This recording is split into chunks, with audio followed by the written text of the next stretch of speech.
खाना और औषधियों का सेवन के साथ साथ रोग निवृत्ति के भी रोग निवृत्ति कारक मंत्र जो है उसमें पाए जाते हैं। तो यज्ञ करने से अनेक लाभ होने के साथ साथ रोगों का भी निवारण होता है। और हम अपने पूर्वजों से देखे हैं कि सुने हैं, इतिहास पढ़े हैं कि अनेक राजा महाराजा ऋषि महर्षि जो है बड़े बड़े यज्ञ का अनुष्ठान किया करते थे। कभी कभी किसी ने जो है पुत्र प्राप्ति के लिए पुत्रेष्टि यज्ञ किया, तो किसी ने जो है अश्वमेध यज्ञ रामायण काल में श्री रामचंद्र जी ने किया था। महाभारत काल में महाराज युधिष्ठिर ने क्या किए थे? राजसूय यज्ञ किए थे।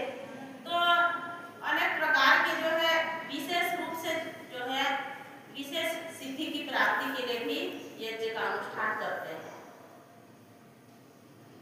जो यज्ञ जो है अनेक प्रकार के फलों को देने वाला होता है। प्रत्येक व्यक्ति को नियमित रूप से अग्निहोत्र अर्थात देव यज्ञ करना चाहिए। दिन भर में दिन रात मिल करके लगभग 24 घंटा होता है। 24 घंटे में हम क्या करते हैं? 8 घंटे तो सोने में बिता देते हैं, कुछ घंटे 5-6 घंटे काम काज में बिता देते हैं, 1-8 घंटा भोजन करने में बीत जाता है, कुछ समय टीवी देखने में, मोबाइल चलाने में बीत जाते हैं। यज्ञ करने के लिए, सामान्य यज्ञ करने के लिए केवल 15 मिनट का समय लगता है। यदि यज्ञ कर लें तो पूरे संपूर्ण जगत में वायुमंडल शुद्धिकारक हो सकता है।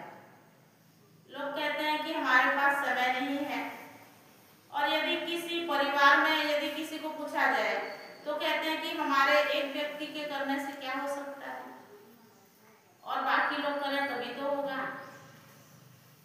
कहते हैं कि बूंद बूंद से घड़ा भर जाता है। एक छोटी सी दृष्टांत से समझाने की कोशिश कर रही हूँ। एक बार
बहुत बड़ा यज्ञ से लाभ हो सकता है, ऐसा मानना चाहिए। दूसरी बात यह है कि आजकल लोगों में देखा गया है कि जो यज्ञ होता है, यज्ञ के बीच में रोक टोक लगा करके लोग जो है व्याख्यान देना शुरू कर देते हैं। महर्षि दयानंद जी सत्यार्थ प्रकाश की भूमिका में कहते हैं कि यज्ञ केवल क्रियाकर्म के लिए है, मध्य में जो है उपदेश और प्रवचन का जो है ऋषि महर्षि निषेध करते हैं। यह इस प्रकार हो जाता है, किसी व्यक्ति को हम भोजन देते हैं, परोस देते हैं और फिर खाने के लिए मना कर देते हैं। ठीक उसी प्रकार यज्ञ करता यदि यज्ञ के लिए बैठा हुआ है, वह यज्ञ को आहुति देने के लिए बैठा हुआ है और आहुति देने का निषेध करते हुए यदि प्रवचन होता है तो वह अशुभ माना जाता है, यह अवैदिक कर्म कहलाता है। तो ऋषि दयानंद जी के मतानुसार यज्ञ के मध्य में जो है प्रवचन नहीं होना चाहिए। वेद में भी कहा गया है ब्रह्म त्वं मां वदो बहु, अर्थात हे ब्रह्मा तू बहुत मत बोल। किंतु यज्ञ में यदि अशुद्धियां है तो केवल ब्रह्मा का अधिकार है कि वह अशुद्धियां को क्या करे, दूर करे। क्रियाक्रम में यदि कोई त्रुटि है तो वह उसका क्या करे, संशोधन करे। लोगों में ये प्राय देखा जाता है कि यज्ञ चलते रहता है, यदि यज्ञ के मध्य में यदि कोई विशेष व्यक्ति आ गया, कोई धनवान व्यक्ति आ गया, तो लोग क्या करते हैं, यज्ञ छोड़ देते हैं और फिर उस विशेष व्यक्ति के सत्कार में लग जाते हैं। तो इस प्रकार जो है यज्ञ को बीच में अधूरा नहीं छोड़ना चाहिए, यज्ञ जो है संपूर्ण करना चाहिए। लोगों में यही भी धारणा बन जाता है कि यज्ञ के मध्य मध्य में यदि उसका उपदेश न हो तो लगता है कि यज्ञ अधूरा सा है। तो ऐसा नहीं है कि यज्ञ के मध्य में जो है उपदेश न हो करके, प्रवचन न हो करके यज्ञ के पश्चात उपदेश और प्रवचन का विधान किया गया है। वेद मंत्र की व्याख्या एक शुभ कर्म है, तो यज्ञ के उपरांत जो है जो उपदेशक अथवा ब्रह्मा का कर्तव्य है कि यज्ञ के विषय में उन्हें बताएं। जिस प्रकार एक मंत्र आता है अष्टाध्यायी में, एक मंत्र पढ़ते हैं, अंतिम मंत्र में क्या है, भवतन्न समनसो सचेतसा वरे वसु मां यज्ञं हि शिष्टम यजपतिम जातवेदसं शिवो भवतमद्य नमः स्वाहा। तो ये मंत्र क्या है, मंत्र जो है शुभ कर्म करने वाला हो, अशुभ न हो। तो मंत्र शुभ तभी होगा, यज्ञ शुभ तभी होगा जब हम यज्ञ को बीच में जो है विघ्न बाधा हमें यज्ञ में न हो पाए।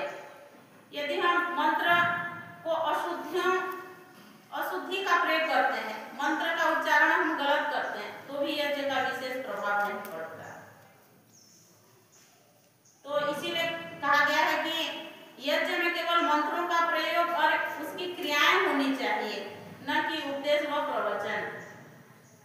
क्योंकि यज्ञ जो है, जो मंत्र जो है ईश्वर की भाषा है, उसमें जो है मानवीय भाषा का प्रयोग मध्य में नहीं होना चाहिए।